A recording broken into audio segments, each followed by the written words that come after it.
Good morning. Welcome to another quizzical version of Diatribe from the voice of Doom. Now here is your querulous quipster, voice of Doom.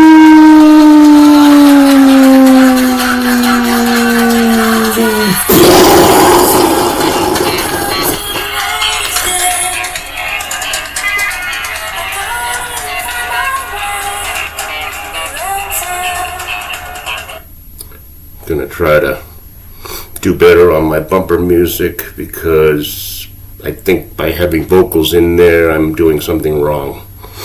Not that it matters right now because nobody's watching mostly, so they don't care, but one day they might care. Then I'll have to change all my diatribes. But that was Bow Wow Wow, one of my faves. And just to answer one question from one of my very few fans. We were talking music a little bit, and he asked what my influences were on piano, which I would say not really anybody. My dad would be the main one because I play kind of just like him, and the other guy I really like is Chico Marx. I just love the way he plays because he's kind of acrobatic and comedic. So I like him, but I don't try to copy anybody because I just play songs as I hear them and as I develop them in my own head. So I'll leave that there. Just a kind of a coda to my history of music. Now, I was off the air for a few days. I know everybody missed me, wondering what could have possibly happened. Well, all kinds of things. I neglected my arrears to the American Telephone and Telegraph Company, which I always write my check out to. I use all those words just to remind them how old they are. And I didn't write out a check 1 month, and then suddenly the internet went down, and I realized I was behind. I've been behind in a lot of things. I'm trying to alleviate that. And I will. The microcosm is going to get better, which gives us hope for the world. Now, let's talk about the world because I got to get back to some subjects and tie 2 or 3 things together and explain something from my standpoint that I don't think's occurred to anybody. And it ties in some main things that everybody's talking about. Okay. Now, let's say you're a powerful country, or used to be, and you want to pull off a stunt. How do you do it at a certain time when people will be distracted? Well, you have to know when the distraction will come, don't you? You can't just hope for the next disaster and then quickly implement your plan. What you do is, you know a disaster is coming, and you can time it out to the minute. Now, hurricanes have always been of interest to the media. They always report them, and they always track them and predict where they will make landfall. So it takes days, and it usually covers every major media outlet. When you see a big circle going around and around in the ocean, going toward one of the used to be United States, then they track it on all the channels. Now, what can you do while people are distracted by that? Could you perhaps blow up a couple pipelines? Watch the natural gas spew into the Baltic Sea and have it covered by all the channels for exactly 1 day. And then the hurricane hits the coast of Florida. And then we can report on the rainfall and the wind speeds, because that's something that any journalist can do easily, is just stick their finger out, yeah, it's 120 miles an hour. They can report on that. So let's talk about the hurricane for the next week. What happened with the pipeline? Nobody knows. Is it still spewing out natural gas? Did Vlad shut off the valve when he knew that there was a leak, which was caused by sabotage? Did anybody report what Gravitas reported, that there was a lot of ships and subs from what used to be the United States in the area prior to the sabotage? Nobody's looked into it. I kind of did a cursory investigation into what's, the latest news on that particular incident, and I found nothing really. Everything's 5 or 6 days old. Now, you can have a hurricane, and hurricanes come and hurricanes go. They always do, literally and figuratively. So the hurricane, now we have damage, and now we have gargoyles making ridiculous statements about equity when it comes to FEMA relief. Now let's talk about that for just a second. Kind of ties in with the pipeline because it's a stupid statement that everybody can start railing on. Equity for victims. Okay. There's probably lots of $1 million homes that were damaged badly in that hurricane because Florida is known for $1 million homes. They're all on the beach. It only makes sense. The richest are the ones that suffer the most during these kind of calamities. So you have a bunch of $1 million homes being blown down or damaged that FEMA is going to take care of. Now, I don't know if it's their purview. I know there's insurance companies that are now long bankrupt, so I don't know where that money's coming from, but let's just say equity for victims.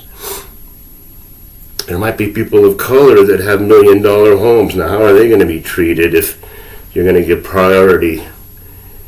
And it's always interesting that gargoyles and people like them always say racist things in the process of trying to be non-racist. People of color and people and low-income people and people of color, as if they go together hand in hand automatically. Low-income people are people of color. That's what she's saying. But aside from that, another distraction, yes, another thing to keep people's minds off how much gas is being spewed and what it's doing to the fish and to the krill and to the whales and what have you. Now, another thought occurred to me while I was thinking about this subject of distraction is maybe these people that are pulling the strings of Petri dish are not stupid. Maybe they're actually brilliant. And they're playing dumb to keep people off guard, because what other distraction came along that everybody's talking about? Was it Petri dish calling out to someone who had previously been deceased and calling them out in the audience to take a bow? Yes, it is. Now, they can't be that stupid to not reread everything over and over that Petrie's going to say and go, wait a minute, we better reword this because she's no longer alive.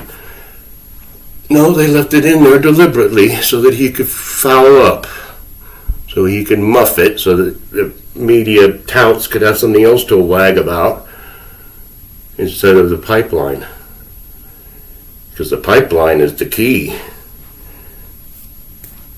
They knew a distraction was coming.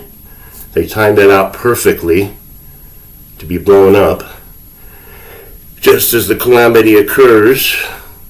And then they create more distractions afterwards, so everybody forgets about the pipeline, because the pipelines have a shelf life of 3 days. That's the last thing I want to talk about is shelf life. I went to the grocery store, and once in a while when I go, I see signs of decay, signs of the coming fall, because prices were extremely high that day that I went. Coffee was less than £1 for $7.99. That was a generic brand. I saw a lot of shelves with sale prices on them. 10 for $10 or whatever. It's a good price, except there was nothing on the shelf above those particular labels. That made it difficult to get what I'd like to get. I like to look for sales and buy chili and soups and dry rice and roni type things because I want to prepare for the coming shortages. I guess everybody else is getting the same idea, and I'm thinking the shelf life of these sale items is not long. They're gone in minutes. So I'm noticing that. Gas prices, of course, are creeping up again. I heard they want to curtail production in OPEC. Then we got the pipeline that's been destroyed. And I can see nothing but energy prices going sky high in the winter.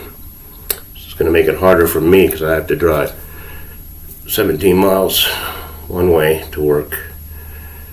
But on the good front, my kid found a job because I found it for him. He's working with me. He has no car now because it was repossessed, which sounds like bad news, but it's good news.